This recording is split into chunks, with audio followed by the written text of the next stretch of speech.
Почитувани колеги советници, почитувани градоначалник, почитувани гледачи КТВ телевизија.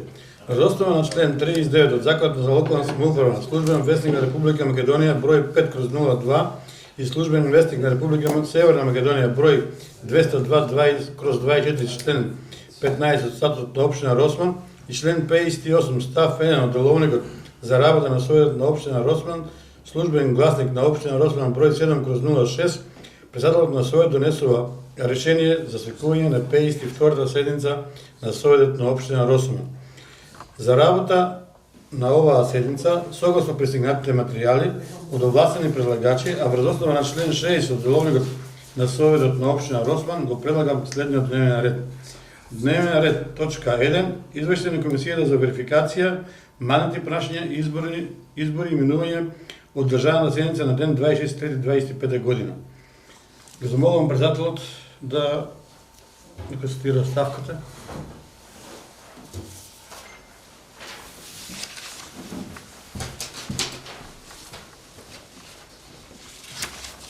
Почитувани менови, почитуван градоначалник, почитувани колеги советници, жители на општина Росман.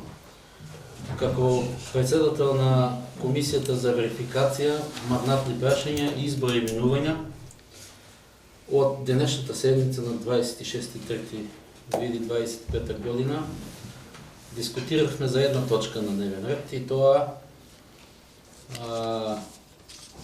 барање за оставка од функција на член на Совет на општина Росман со број 08266/1 поднесено од страница на Бранкица Несторовска на ден 18.3.2025 година.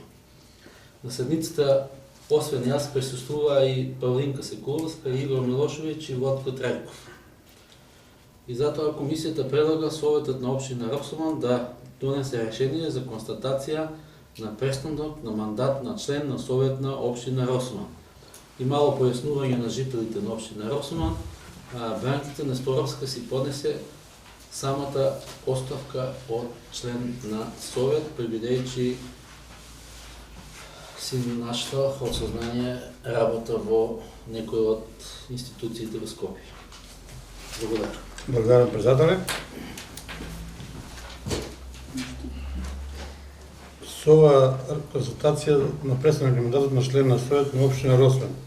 Со ова решение се констатира престанок на мандатот на членот на Совет на општина Росман, Бранкица Несторовска, поднесено одлично барање за оставка број 08206/1 од ден 18.3.25 година. Констатирам престанок на членот на Совет на општина Росман. По разгледување на поднесената оставка од страна на Комисија за верификација, мандатни прашања, избори и минување, а на предлог на истата, со ова решение без расправа се констатира престанок на мандатот на членот на Совет на општина Росман согласно член 46 став 1 точка 1 од Законот за локална самоуправа. Констатирам престанок на членот на Совет на Бранкица Несторовска од Советот на општина Росман.